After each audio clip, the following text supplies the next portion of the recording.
Alma Lusa Podcast. A voz dos portugueses na Alemanha.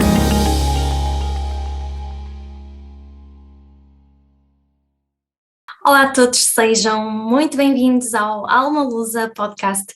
Hoje tenho aqui comigo Flávio Ramos, um membro da ASPA. Olá Flávio, muito bem-vindo. Olá Sofia, muito obrigado pelo convite. É muito interessante estar aqui a participar no podcast. Vamos ver como é que corre. Obrigada a nós, porque de facto és um elemento importante, fazes parte da direção da ASPA, não é? E queremos saber um bocadinho sobre ti, sobre as pessoas que estão aqui na direção da ASPA. És natural de Alcobaça, não é? Estás a viver na Alemanha desde 2018, mas conta-nos um bocadinho o que é que te trouxe até aqui a terras germânicas. Se calhar como muita gente da minha geração, houve um período bastante difícil em Portugal, especialmente depois daquela crise do subprime.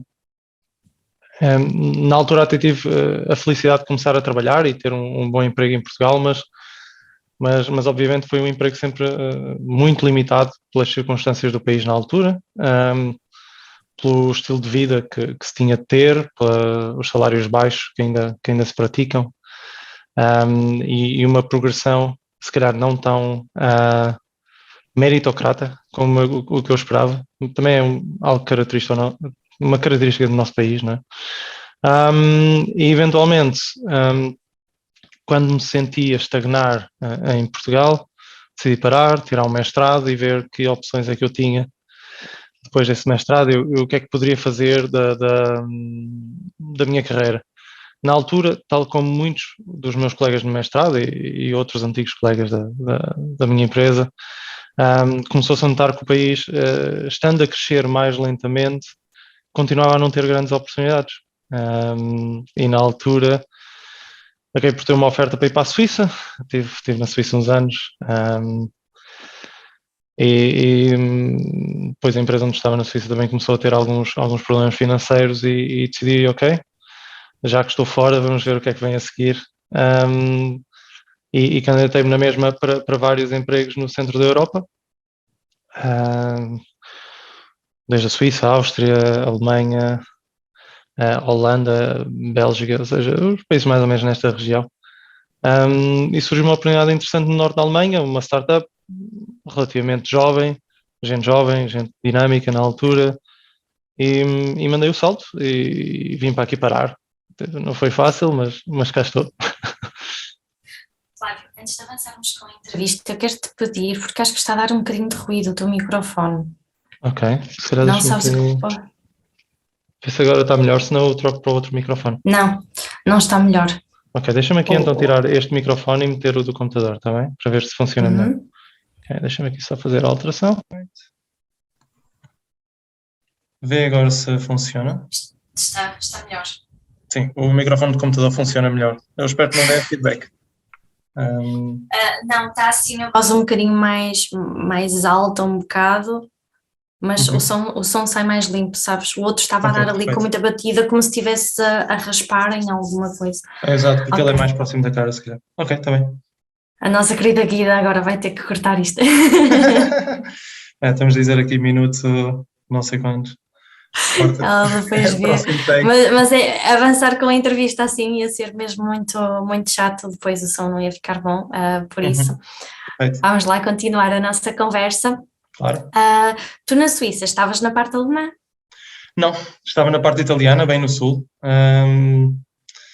se calhar a 45 minutos de Milão, por isso dava ali para ter um estilo de vida interessante, um bocado de mistura suíça ou italiana. Se calhar dias da semana na Suíça e aproveitar o estilo mais calmo e o ritmo de trabalho mais calmo e o tempo com os colegas ao final do dia, e depois ao fim de semana aproveitar a energia e a confusão italiana, que também é bom, não é? Tipo, pronto, bom. O estilo de vida é um bocadinho mais parecido com o nosso também em Portugal, não é? Eles são um bocadinho mais parecidos connosco. Sim, são se calhar um bocadinho menos humildes, digamos assim, mais pomposos, mas muito, muito latinos. se calhar mais abertos do ponto de vista da comunicação. Nós em Portugal somos abertos, mas comunicamos pouco. E comunicamos com pouca energia, ou seja, eles têm mais energia, mas sim, um estilo mais mediterrâneo. Olha, e então o que te trouxe para a Alemanha foi de facto uma oportunidade de trabalho. Não te assustou o facto de vires para um país assim bem mais frio, bem mais cinzento? E vou perguntar também a língua. Exato. É assim, começando pela parte do frio, a vantagem do norte da Alemanha foi a primeira coisa que vi, é que o tempo está sempre mau, mas não é frio, porque como tem a proximidade ao mar, o tempo fica bastante mais moderado, não quente, nunca fica muito quente no verão, mas também nunca fica muito frio no inverno, e eu comparei isso um bocado com o sul da Suíça, em que no inverno ficava bastante mais frio, e no verão bastante mais quente, ou seja, ficava ali com um estilo mais temperado do que a temperatura normal na Suíça, o que não foi um grande problema, mas sim, é um sítio, o norte da Alemanha é muito mais sombrio, tem muito mais nuvens, muito mais chuva, o que é um pouco mais cansativo no dia-a-dia, é verdade, mas pronto, passando pela Suíça o choque já não é tão grande. Já foi aqui uma boa troca então. Exato. A parte da língua. Eu na Suíça não tive esse choque, porque eu entrei num país desenvolvido em que, mesmo na parte italiana, que é mais rural, existe uma qualidade de inglês bastante elevada, ou seja, quase toda a gente fala inglês e mesmo quando o sotaque não é bom, as pessoas esforçam-se. E vim para Hamburgo, a segunda maior cidade da Alemanha, para uma startup, numa cidade cheia de startups. O meu pressuposto na altura foi que a língua não iria ser um bloqueio. Estava enganado, mas não me assustou na altura porque efetivamente nunca me passou pela cabeça que numa cidade tão grande a capacidade linguística fosse tão baixa. Se calhar as únicas exceções que temos na Alemanha toda são Munique e Berlim. Munique eu já tinha passado lá há algum tempo, já conhecia um pouco a cidade e sabia que havia um bom nível de inglês, mas esse choque demorou a acontecer. Ou seja, primeiro porque eu atravessei a fronteira, não é? Vim de carro. Na fronteira entrei pela Bavária, onde o inglês é bastante bom. Pensei, boa, ok, conseguimos entender-me. 1000 quilómetros depois a situação começou a piorar, mas demorou algum tempo até me perceber quão forte o choque linguístico é no país. Realmente é uma ideia que muitas pessoas não têm, não é? Nós pensamos assim, a Alemanha, um país desenvolvido, de certeza que nos damos bem com o inglês, mas de facto isso pode acontecer, mas não em todo lado, não é? Sim. Hamburgo é um bom exemplo, e acho que Berlim também, face ao estilo também muito de crescimento económico baseado em novas empresas e não tanto num crescimento económico já baseado numa sustentabilidade destas grandes empresas automóveis, etc., de longo prazo. O que acontece é que se criam bolhas, ou seja, Hamburgo tem locais onde uma pessoa só fala inglês, sei falar alemão não é uma opção, mesmo para os próprios alemães eles não se conseguem integrar, porque não é uma opção para eles, desde restaurantes, mesmo alguns muito centrais na cidade em que só se fala inglês lá dentro, mas um passo fora e só se fala alemão. E acho que o primeiro choque chegou ao final de um mês, quando tive de registrar o carro, porque nos primeiros 6 meses ainda podia ter a matrícula suíça. E chegaram um gabinete de importação e exportação, que teoricamente trata de negócios internacionais, e só consegui tratar do registro do carro porque uma das 20 pessoas que lá trabalhava por acaso falava espanhol. Ou seja, esse foi onde a ficha caiu. Foi dizer, não, espera aí, porque supermercado, há sempre alguém que ajuda, Restaurante, há sempre alguém que ajuda. Cinema, há sempre a versão em língua original. Comércio em geral, como envolve sempre muito estrangeiro e muito turista, tem de haver sempre alguém que fala inglês, ou seja, não sentes um choque aí. Pronto, sentes nos transportes públicos, mas se não usares muito, ou se ninguém te pedir um bilhete ou ninguém fazer o registro, também não vais sentir nada. Primeira vez que entras numa instituição pública, rebenta tudo, um não é? choque desses. Os níveis de stress sobem muito rapidamente, porque é muito difícil comunicar quando não se sabe a língua. O que é que pensaste nessa altura, Flávio?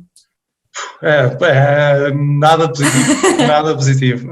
O que me passa pela cabeça é imediatamente, ok, isto não é normal. Ou seja, não é normal porque mais do que o choque linguístico vem o choque cultural.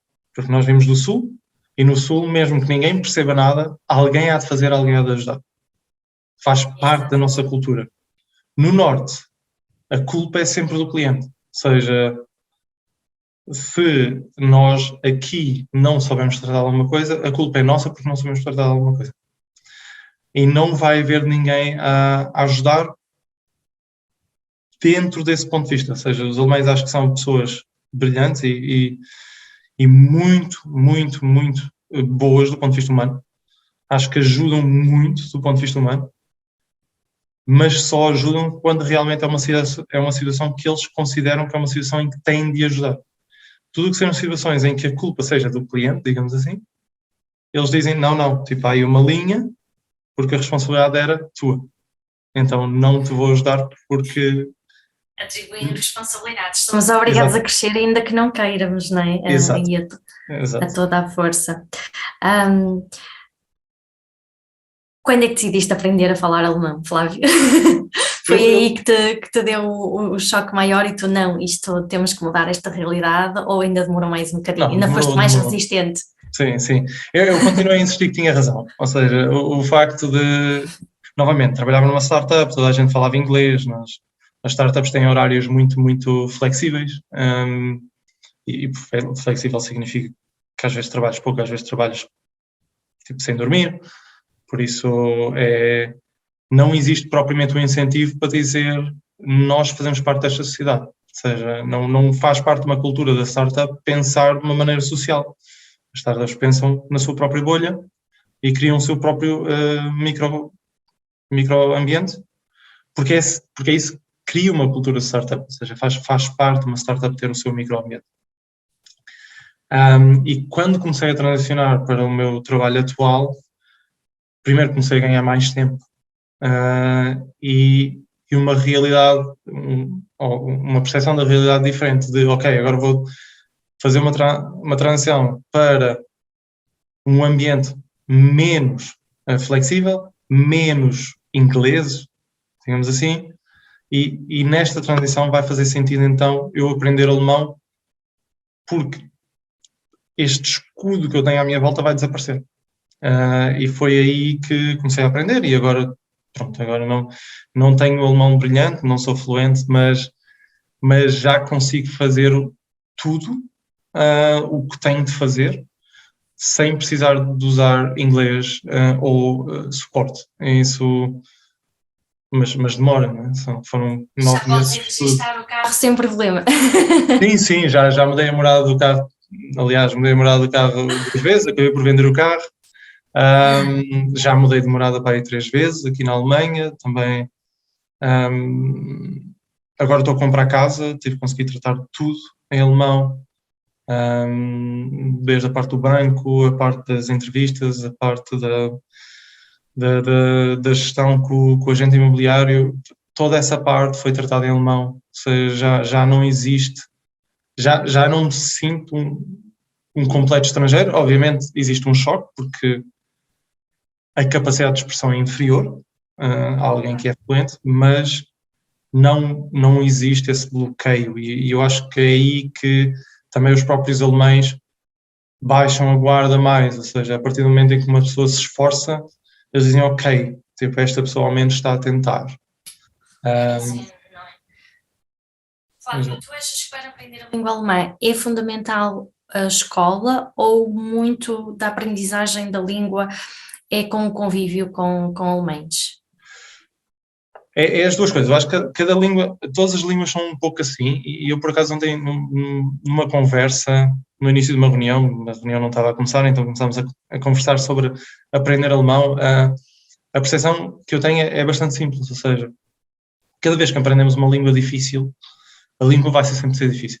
Ou seja, e se tiver estrutura, melhor, porque o que uma escola, não só a escola, mas o que a estrutura te traz, seja por uma escola, seja aulas privadas, seja através de Tandem, seja o que for, se tiveres ali estrutura, podes obrigar-te a ir aprendendo um bocadinho de cada vez. E a existência dessa estrutura faz com que a responsabilidade não passe para ti, de criares a estrutura, por isso torna a barreira mais baixa.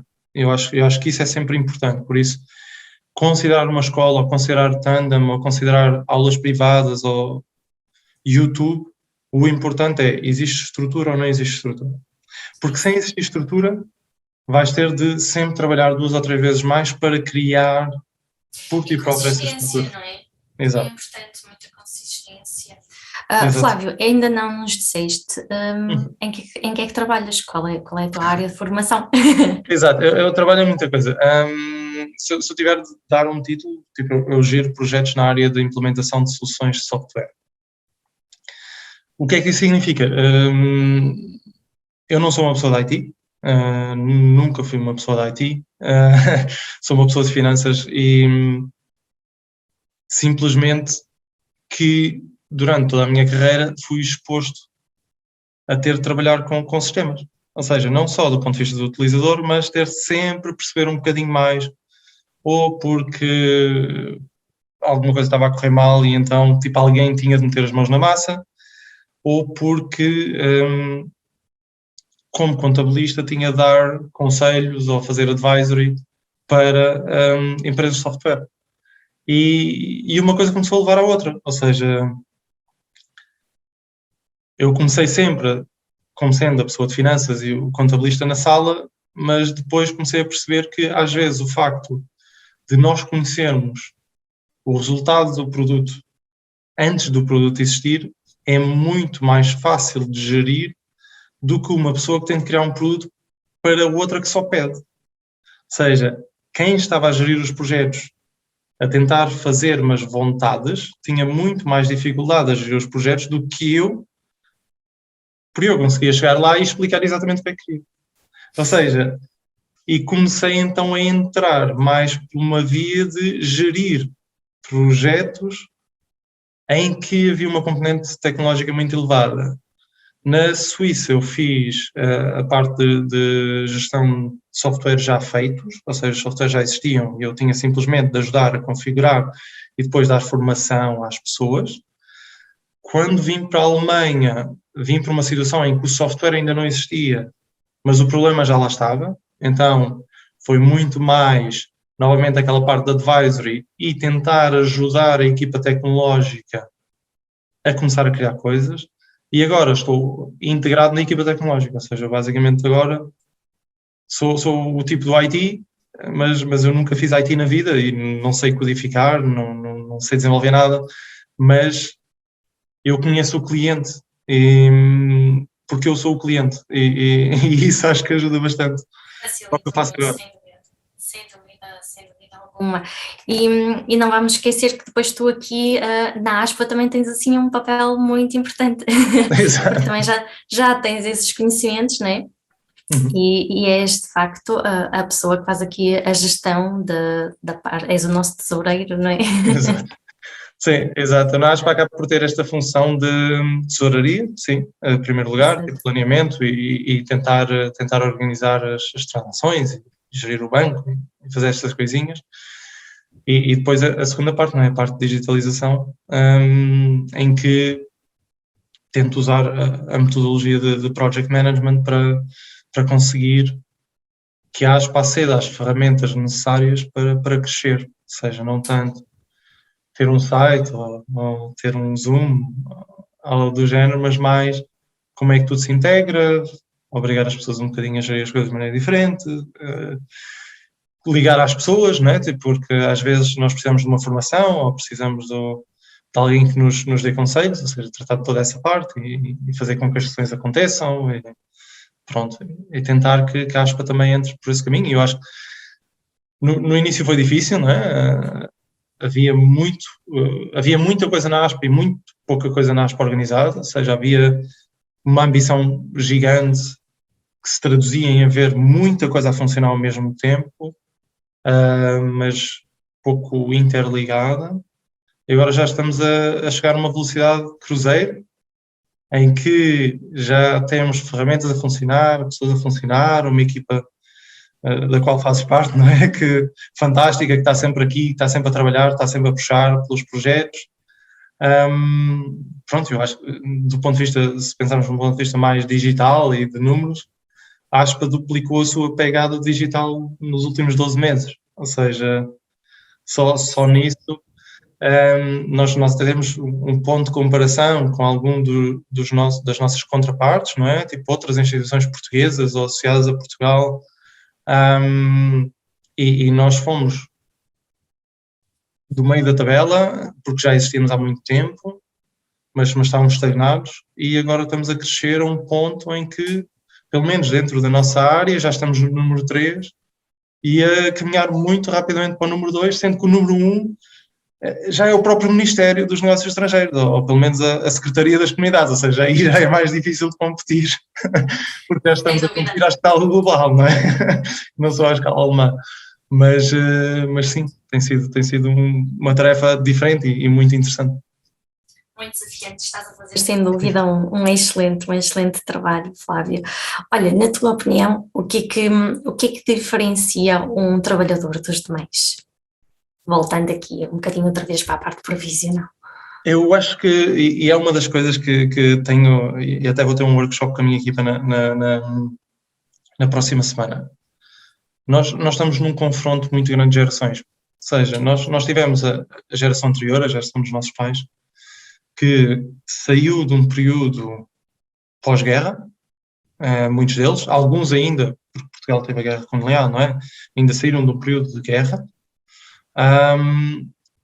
em que no pós-guerra houve uma transformação financeira e económica brutal de todo o mundo, e houve muitos países a crescer, na Ásia, em África, na América, mesmo a América Latina teve períodos de crescimento brilhante, o Médio Oriente, ou seja, foi um período em que muita gente conseguiu surfar, mal ou bem, com as suas dificuldades, com os seus desafios por ser tudo novo, uma onda de crescimento. Uma onda de taxas de juros a baixar, inflações a baixar, disponibilidade de crédito, disponibilidade de casas, disponibilidade de carros, disponibilidade de escolas.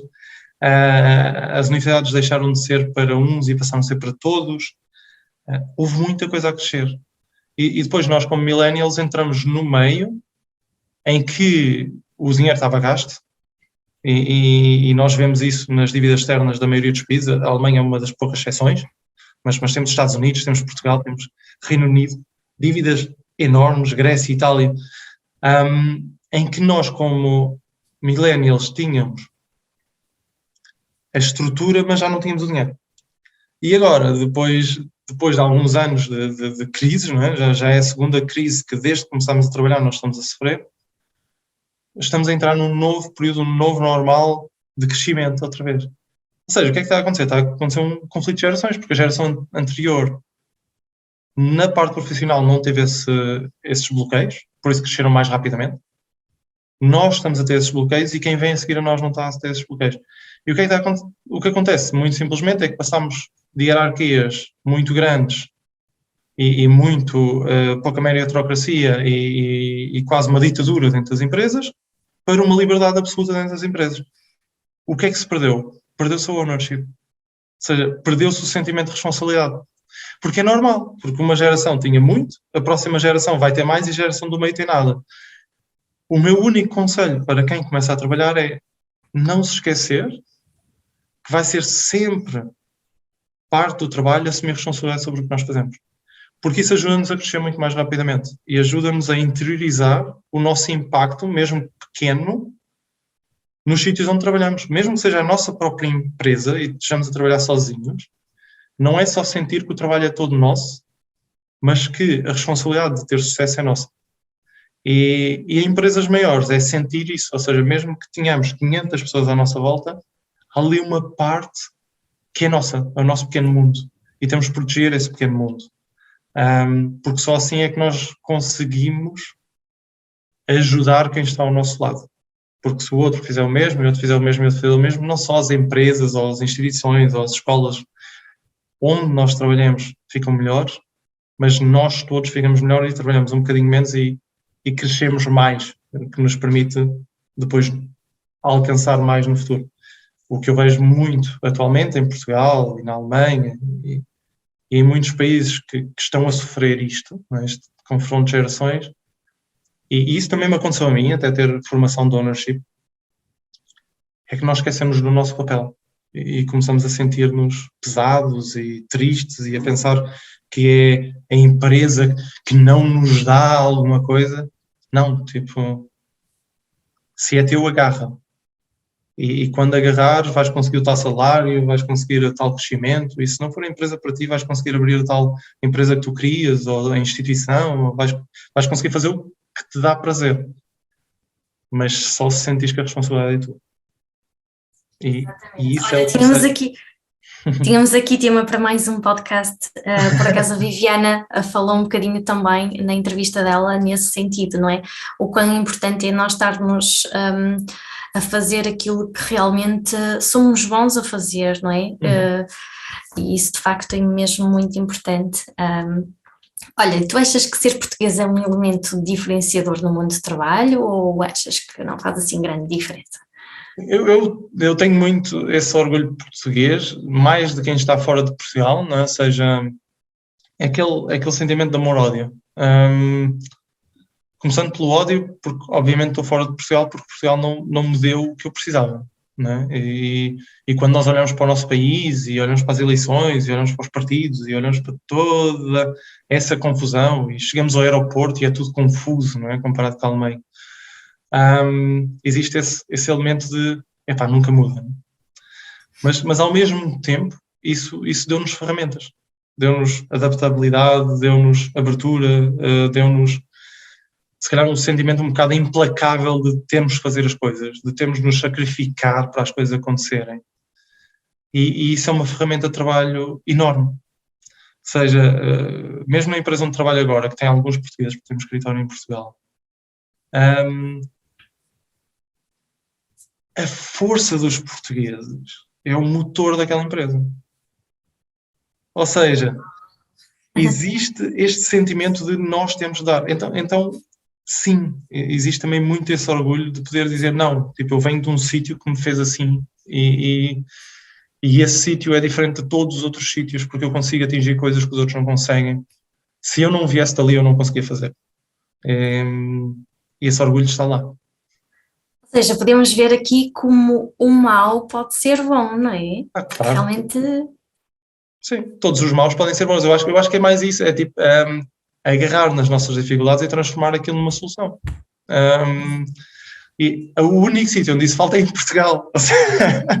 Ou seja, se nós conseguimos fazer o mesmo lá que nós conseguimos fazer aqui, nós temos o potencial para ser um grande pequeno país, não é? Ou seja, para sermos uma nova Suíça, uma nova Holanda. Nós geramos os potenciais e mandamos para fora, não é? Isso é que é engraçado. O que é que tu achas que falha em Portugal nesse sentido, Flávio? É o ponto em que nós dizemos está aqui a oportunidade.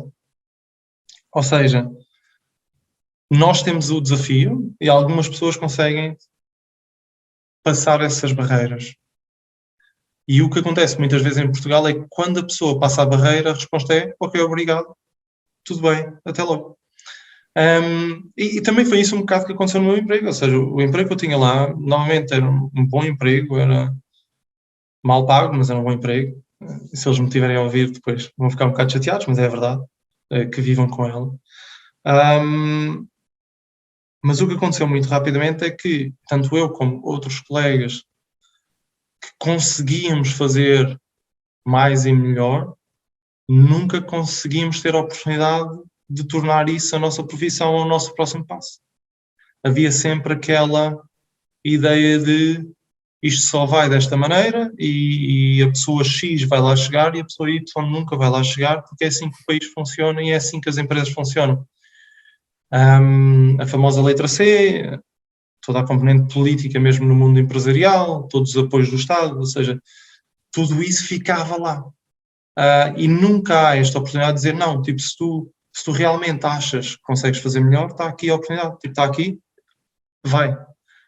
Dentro das empresas, dentro das instituições, dentro das escolas, dentro dos partidos políticos, dentro da Assembleia da República, é dizer, ok, se sabes fazer e se mostras que queres fazer, faz. Porque depois não é uma questão de dinheiro. É uma questão de oportunidade. Ou seja, o dinheiro vem depois. Se a oportunidade estiver lá, o dinheiro vem depois. O que muitas vezes acontece é a oportunidade só existe para quem já tem as condições para que essa oportunidade exista. Ou seja, queres ter uma empresa, mas não tens dinheiro, não vais conseguir fazê-la em Portugal. Agora há fundos e tal, e lá há gente com dinheiro a investir no país, mas a capacidade de geração de uma startup em Portugal é ínfima comparado com qualquer outro local da Europa. Ou seja, continua a ser um tema, continua a ser um problema ao final de tantos anos. E quem diz startups diz todas as outras coisas, ou seja, as oportunidades fiscais são dadas a pessoas que têm uma certa situação fiscal.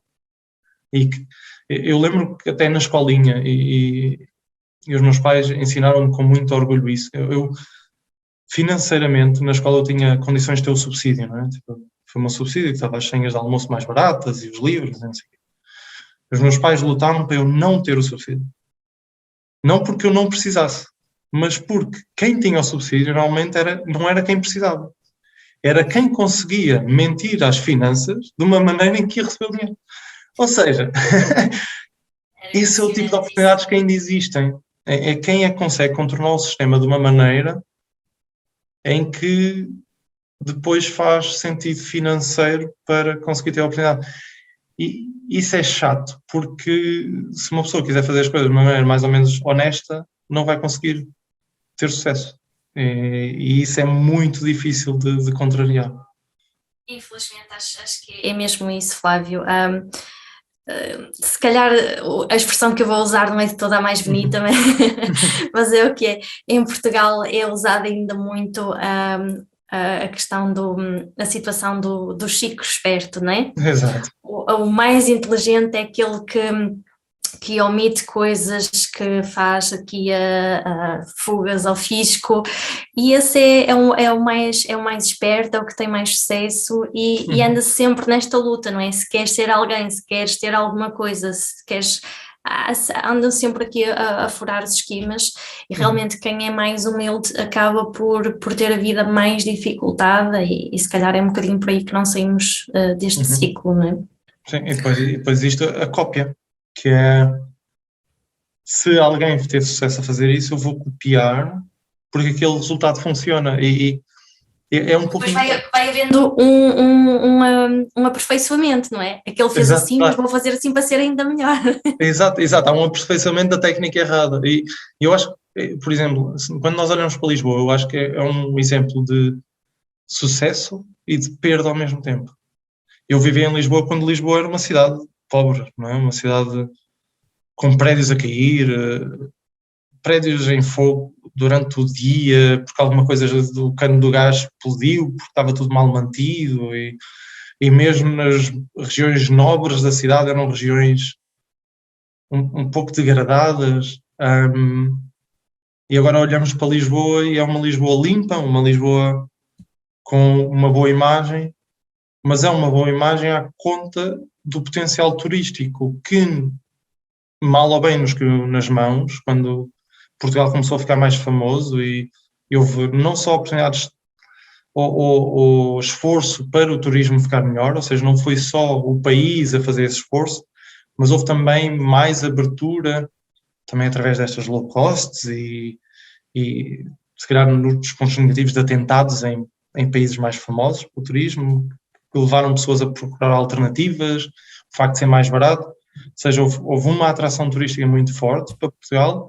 Lisboa colheu isso e bem do ponto de vista da renovação, mas atualmente quem trabalha em Lisboa não consegue viver na cidade. Ou seja, as rendas são insuportavelmente elevadas, mais elevadas que a Alemanha, que é uma coisa engraçada, por metro quadrado. Qualquer cidade alemã é mais barata que Lisboa, neste momento. Que é engraçado, porque qualquer cidade alemã grande tem um salário médio 3, 4, 5 vezes superior ao de Lisboa. Isso aconteceu porque o turismo começou a dar e as pessoas que puderam copiar foram copiando. E de repente passámos de uma cidade que tinha alguns apartamentos para aluguer para uma cidade que tem milhares de Airbnbs, em que os apartamentos estão muito bem remodelados, ou seja, limpou muito a cidade, tem um efeito económico positivo, mas ao mesmo tempo tornou toda a gente que não vive daquele negócio mais pobre.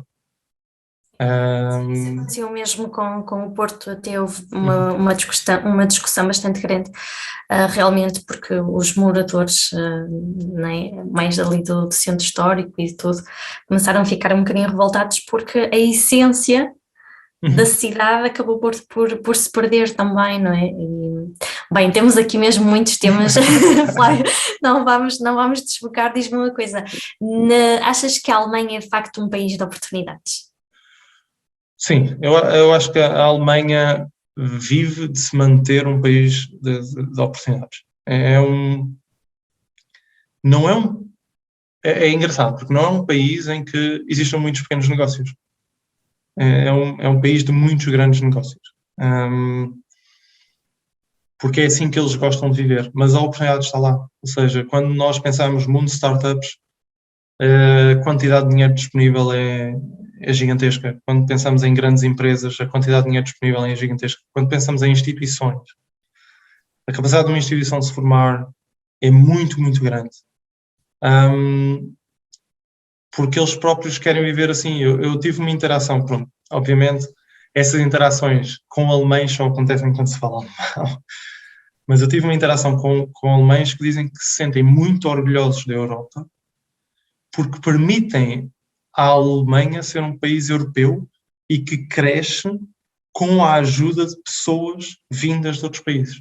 Ou seja, existe este orgulho do país gerar oportunidades. E eu acho que é uma maneira muito boa de continuar a crescer um país e de garantir que um país vai continuar a ser forte. Ou seja, a Alemanha é um país que também passou pela mesma crise que nós durante este Covid, não é? E a capacidade de reação da Alemanha comparado com os outros países todos é impressionante. Ou seja, todo o suporte financeiro foi dado às famílias, todo o suporte financeiro foi dado às empresas, toda a mudança de leis que aconteceu para permitir as pessoas trabalharem a partir de casa. Testes do Covid são grátis, capacidade de vacinação gigantesca, ou seja, tudo isso é feito através da disponibilidade e da oportunidade e da vontade deles de resolverem as coisas. E de resolverem as coisas como uma comunidade. Sim, sim. Exato. E de igualdade também, não é, Flávio? Aqui, mais assim, direito de igualdade. O que é que tu achas que diferencia mais Portugal da Alemanha em termos laborais? Ou o contrário, não é? Boa questão. Eu acho que o sentimento de grupo é diferente. Ou seja, nós temos um sentimento de grupo muito maior aqui. E isso afeta tudo. Ou seja, afeta a maneira como as pessoas trabalham, porque trabalham em grupo, não trabalham no mundinho deles. Afeta a maneira como as pessoas vivem em cidade, porque normalmente trabalham em grupo e pensam em grupo. Existe um respeito muito grande pela individualidade, mas sempre a pensar na consequência ao nível do grupo. É um país conservador, é um país que demorou muito a chegar aqui, mas é um país que, quando começa a transforma completamente porque o sentimento de grupo está lá. Ou seja, comparando com Portugal, há muitas leis na Alemanha, mesmo ao nível da sexualidade e casamento, que a Alemanha demorou muito mais tempo a adotar, mas quando adota a sério. E quebra completamente o tabu, quebra completamente a reação social e muda o país, porque todo o grupo muda.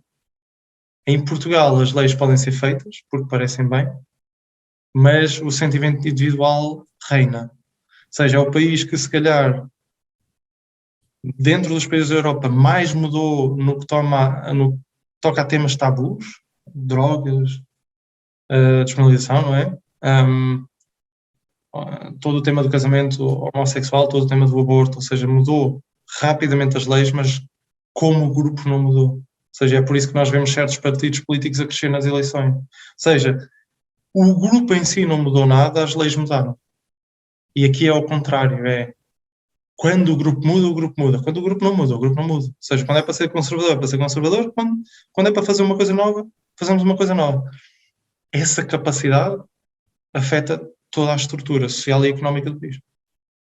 Olha, que conselhos é que tu darias para quem está a ponderar em vir para a Alemanha? Primeiro de tudo, o alemão tem de começar a estudar no primeiro dia. Ou seja, não deixar para quando é difícil. Muito cuidado com os arrendamentos, acima de tudo. É muito difícil. A parte da habitação, porque é um país que tem 80 e tal milhões de pessoas, é difícil. E vai ser difícil, ou seja, vai ser muito mais difícil do que Portugal. Não tanto por causa do preço, mas por causa da disponibilidade. Por causa do facto de nós termos de nos apresentar e de convencer alguém que nós merecemos aquele espaço. Esse choque cultural é muito forte. Ou seja, temos de nos preparar. Ou seja, tudo o que nós achávamos que era secundário, os currículos, as línguas, a apresentação, tratar logo de tudo primeiro. Já vir com o portfólio feito. E usar a nossa capacidade de adaptação. Porque assim que nós já temos a parte técnica feita, nós, como somos muito mais adaptáveis, somos muito mais rápidos a atingir resultados do que os próprios alemães. E isso é uma coisa boa. Ou seja, e usar isso como um fator positivo. O caso que eu posso dar por exemplo, o facto de eu agora estar a adquirir uma casa. Eu quando falo com um alemão, eles têm demorado em média algo como 2 anos a encontrar uma casa para adquirir. Em média. Eu e a minha esposa demorámos, se calhar, 3 meses a tratar de tudo. Diferença. Nós não ficamos parados que nem uma rocha.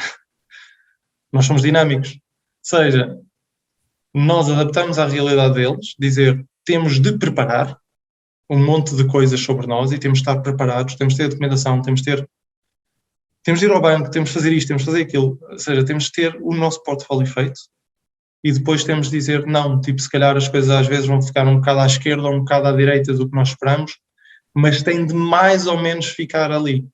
E esse mais ou menos abre oportunidades, ou seja, eu gostava de, não é? Inicialmente nós estávamos à procura de uma casa na praia. Estamos a 5 km da praia, pronto, também é bom, não é? Tipo, são 5 minutos de carro, também não morremos por causa de 5 km, não é? E é um bocado isso, e nós portugueses temos muito isso, então temos de vir já mentalizados, ou seja, língua, o nosso portfólio, muita adaptabilidade para a parte da habitação, muita paciência e esforço. Porque tratando disso, o resto é fácil. Ou seja, o resto é trabalhar e receber o salário. Sim. Não esquecendo que a Alemanha é um país realmente de muita burocracia e realmente vamos estranhar um bocadinho, mas isso depois com o tempo acabamos de nos habituar. Há coisas que nós podemos sempre tratar em avanço, não é? Tipo, é um país de muita burocracia, mas agora já existem bancos digitais. Demora 5 minutos a abrir uma conta bancária. É logo o primeiro passo, ou seja, um alemão demora 2 horas a abrir uma conta bancária, mas dá para abrir uma em 5 minutos, faz. Porque até dá para fazer em português, abrir uma conta bancária online na Alemanha, mas em português, ou seja, por isso dá logo para fazer. Essas pequenas coisas, limpá-las logo todas. Claro. O resto fica. Sim, força. Costumas a conviver com portugueses? Mais dentro da Aspa e mais os colegas que eu tenho na empresa, como é óbvio. Em Hamburgo, como na empresa também tinha alguns portugueses, obviamente fiz bons amigos, com os quais de vez em quando também me vou reunindo, mas tanto aqui como na Suíça, para a integração é sempre preciso também conseguir ter amigos do próprio país. Ou seja, há que ter amigos alemães e há que dar o mesmo esforço a uns do que a outros. Ou seja, a nossa cultura é importante, sentirmos integrados é importante também. por isso é bom falar com portugueses, mas também não nos podemos esquecer que estamos noutro país. Outra parte daí, manteres esta ligação também com a ASPA, não é? Porque de facto achas importante também existir aqui este espírito de comunidade portuguesa, não é? Sabe sempre bem. Olha, do teu ponto de vista, vale ou não a pena sair do nosso país?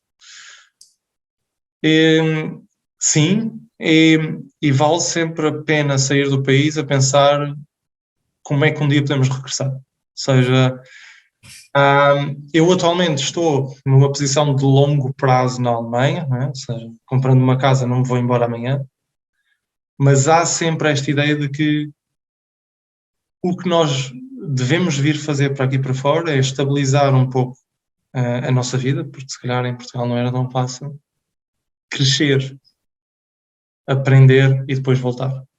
Para alguns a parte de voltar nunca vai acontecer, porque se calhar até podem sentir que Portugal é que era o país estrangeiro deles, e eu compreendo essas pessoas, e é bom, ou seja, as pessoas têm de viver onde se sentem melhor, mas é sempre bom pensar que sair serve para crescer, sair serve para aprender, sair serve para alcançarmos objetivos que não conseguimos alcançar antes, mas que para a maioria de nós o nosso coração continua a ficar no sítio de onde saímos.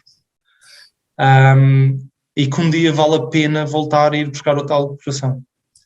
Muito inspirador, Flávio. Bem, estamos a ir agora aqui a uma parte muito, muito emocional, muito sentimental, mas que faz todo sentido. Olha, em 3 palavras, como é que tu descreves Portugal? O que é que significa Portugal para ti? Casa. Vai ser sempre a minha casa. Acho que sonho, por este sonho de um dia conseguir voltar e atingir o mesmo lado que atingi fora. E desafio. Porque é esse o desafio. Ou seja, esse o desafio de não foi fácil estar lá e não é fácil regressar, mas há a vontade de regressar. Ou seja, e é um desafio grande porque é um país com um potencial gigantesco, que muita gente já o consegue absorver, o que é bom, ou seja, tem-se transformado bastante, mas que o desafio ainda está lá e que talvez um dia consigamos passar esse desafio e tornar um país em que todos nós possamos voltar. Que bom, Flávio. Bem, esta entrevista foi mesmo muito, muito inspiradora. Eu quero agradecer-te por ter estado aqui conosco e por todo o teu trabalho na ASPA, todo o teu empenho no excelente trabalho que estás a fazer connosco, com toda a equipa. E muito obrigada.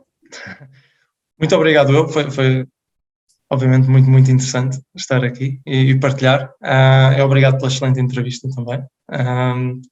Também demonstra muito trabalho do teu lado. Claro, nós tínhamos aqui tema realmente para ficar aqui, o tempo já excedeu em relação às outras entrevistas, porque nós temos realmente, foram-se puxando cada vez mais temas. Se calhar é uma possibilidade de fazermos mais uns podcasts com os temas, com as tuas perspectivas, porque são de facto muito interessantes. Bem, mas não nos vamos alongar, desculpa. Sim, perfeito. Obrigada, Flávio. Quanto a nós, sigam-nos nas redes sociais para ficarem a par de todas as novidades e para a próxima teremos mais um convidado para partilhar connosco todas as suas experiências em terras germânicas. Até lá, continuem a inspirarem-se nas coisas simples da vida.